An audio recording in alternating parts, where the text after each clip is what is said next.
Well, that's kind of an obvious statement up there. I started with that sentence about 12 years ago, and I started in the context of developing countries. But you're sitting here from every corner of the world, so if you think of a map of your country, I think you'll realize that for every country on earth, you could draw little circles to say these are places where good teachers won't go. On top of that, those are the places from where trouble comes. So we have an ironic problem. Good teachers don't want to go to just those places where they're needed the most. I started in 1999 to try and address this problem with an experiment, which was a very simple experiment in New Delhi. I basically embedded a computer into a wall of a slum in New Delhi. The children barely went to school, they didn't know any English, they'd never seen a computer before, and they didn't know what the internet was. I connected high-speed internet to it, it's about 3 feet off the ground, turned it on and left it there. After this, we noticed a couple of interesting things which you'll see, but I repeated this all over India and then through a large part of the world, and noticed that children will learn to do what they want to learn to do. This is the first experiment that we did.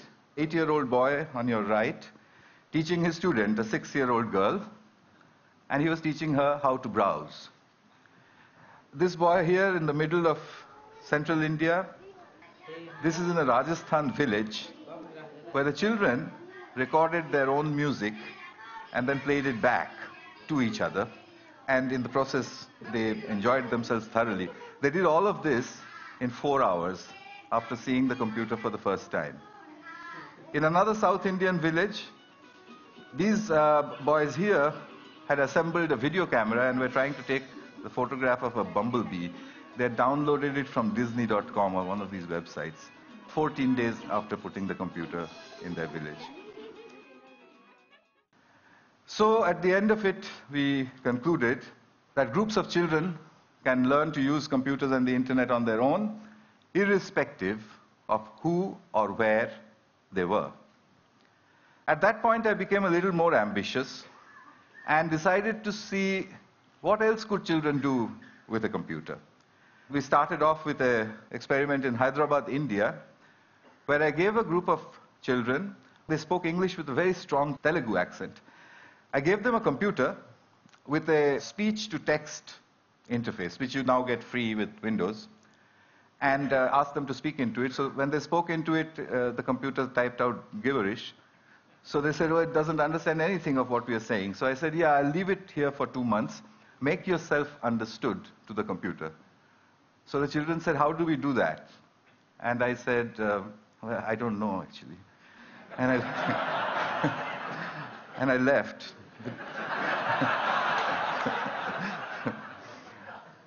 2 months later, and this is now documented in the Information Technology for International Development Journal, their accents had changed and were remarkably close to the neutral British accent in which I had trained the speech-to-text synthesizer. In other words, they were all speaking like James Tooley. So you can, they could do that on their own. After that, I started to experiment with various other things that they might learn to do on their own. I got an interesting phone call once from Colombo, from the late Arthur C. Clarke, who said, I want to see what's going on. And he couldn't travel, so I went over there. He said 2 interesting things. A teacher that can be replaced by a machine should be.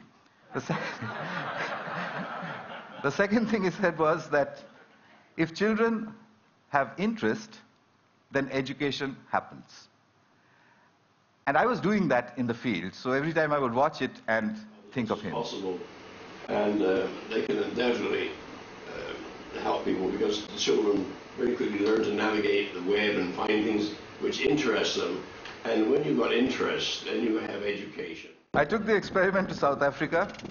This is a 15-year-old boy.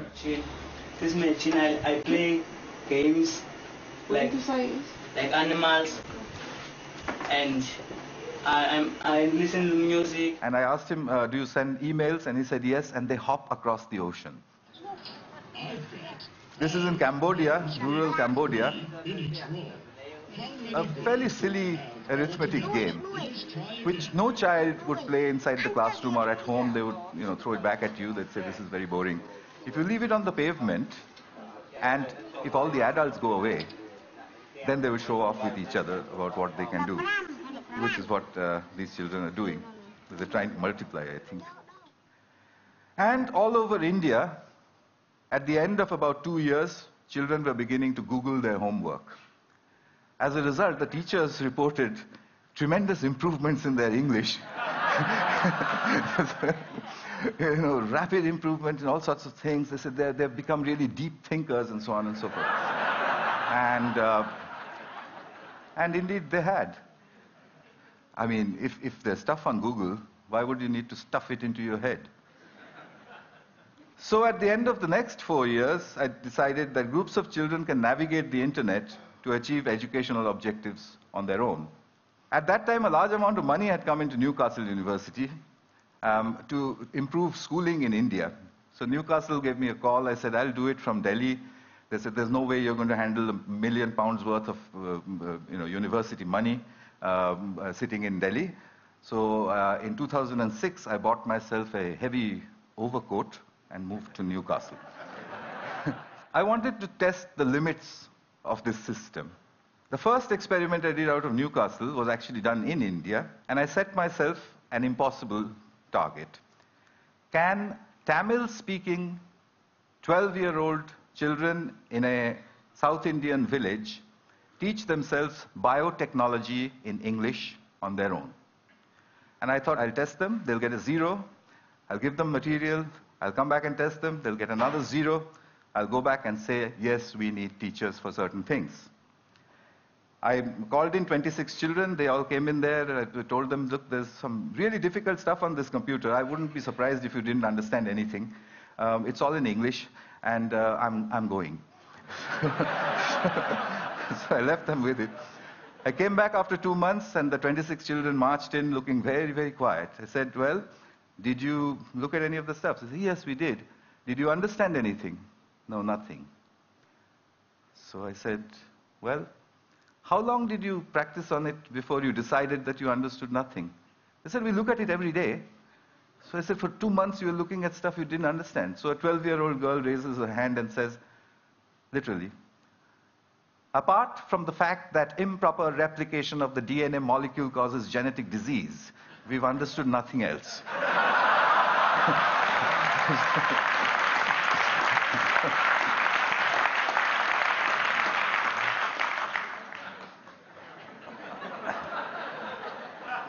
Took me 3 years to publish that. It's just been published in the British Journal of Educational Technology.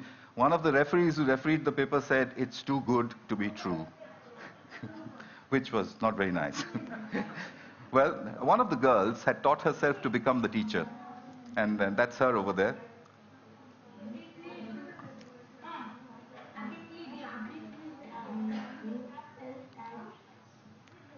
Remember, they don't study English.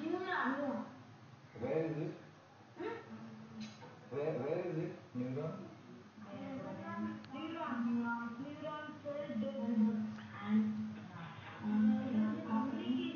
I've edited out the last bit where she said, when I asked where is the neuron, and she says, the neuron, and then she looked and did this. But her expression was not very nice. So their scores had gone up from 0 to 30%, which is an educational impossibility under the circumstances. But 30% is not a pass. So I found that they had a friend, a local accountant, a young girl, and they played football with her. I asked that girl, would you teach them enough biotechnology to pass? And she said, how would I do that? I don't know the subject. I said, no, use the method of the grandmother. She said, what's that? I said, well, what you've got to do is stand behind them and admire them all the time. Just say to them, that's cool, that's fantastic, what is that? Can you do that again? Can you show me some more?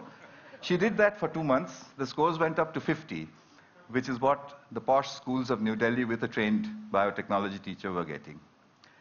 So I came back to Newcastle with these results and decided that there was something happening here that definitely was getting very serious. So having experimented in all sorts of remote places, I came to the most remote place that I could think of.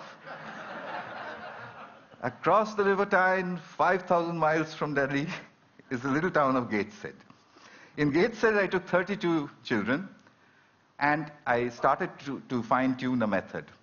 I made them into groups of 4.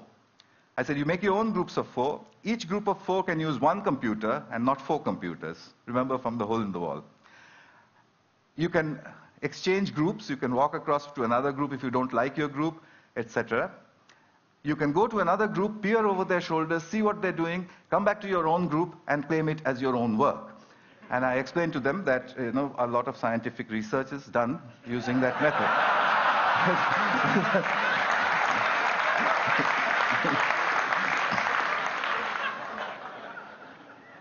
The children enthusiastically got after me to say, now what do you want us to do? I gave them 6 GCSE questions. The first group, the best one, solved everything in 20 minutes. The worst, in 45. They used everything that they knew. News groups, Google, Wikipedia, Ask Jeeves, etc. The teachers said, is this deep learning? I said, well, let's try it. I'll come back after 2 months. We'll give them a paper test, no computers, no talking to each other, etc. The average score when I had done it with the computers and the groups was 76%. When I did the experiment, when I did the test after 2 months, the score was 76%. There was photographic recall inside the children, I suspect because they're discussing with each other. A single child in front of a single computer will not do that. I have further results which are almost unbelievable of scores which go up with time. Because their teachers say that after the session is over, the children continue to Google further. Here in Britain, I put out a call for British grandmothers after my Kuppam experiment. Well, with the very vigorous people, British grandmothers, 200 of them volunteered immediately. The deal was that they would give me 1 hour of broadband time sitting at their homes 1 day in a week. So they did that, and over the last 2 years, over 600 hours of instruction has happened over Skype using what my students call the granny cloud. My granny cloud sits over there. I can beam them to whichever school I want to.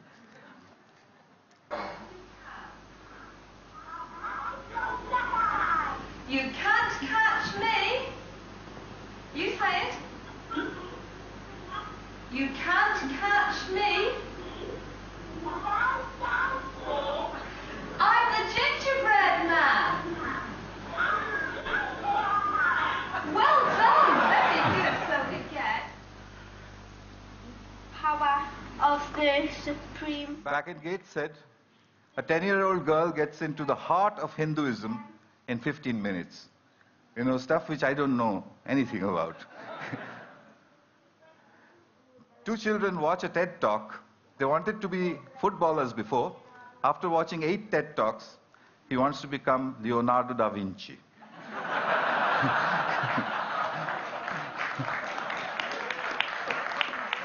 It's pretty simple stuff. This is what I'm building now.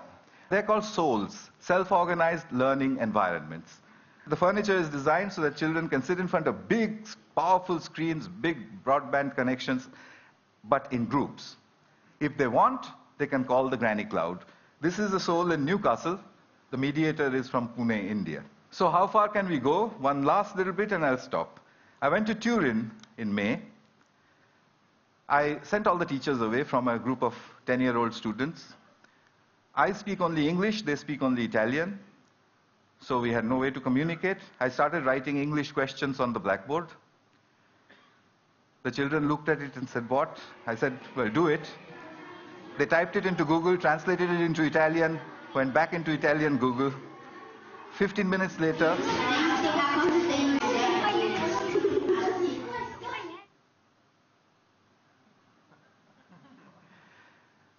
next question, where is Calcutta? This one they took only 10 minutes.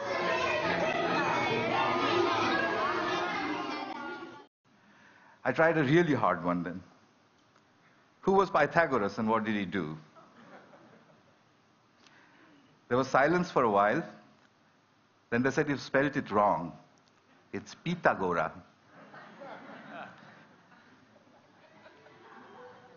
And then, in 20 minutes, the right-angle triangles began to appear on the screens. It just sent shivers up my spine. These are 10-year-olds.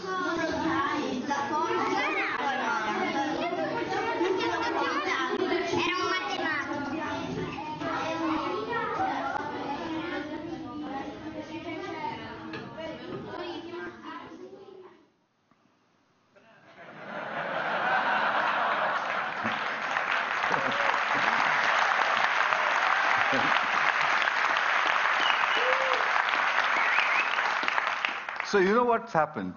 I think we've just stumbled across a self-organizing system. A self-organizing system is one where a structure appears without explicit intervention from the outside. Self-organizing systems also always show emergence, which is that the system starts to do things which it was never designed for, which is why you react the way you do, because it looks impossible. I think I can make a guess now. Education is a self-organizing system where learning is an emergent phenomenon. It will take a few years to prove it experimentally, but I'm going to try. But in the meanwhile, there is a method available.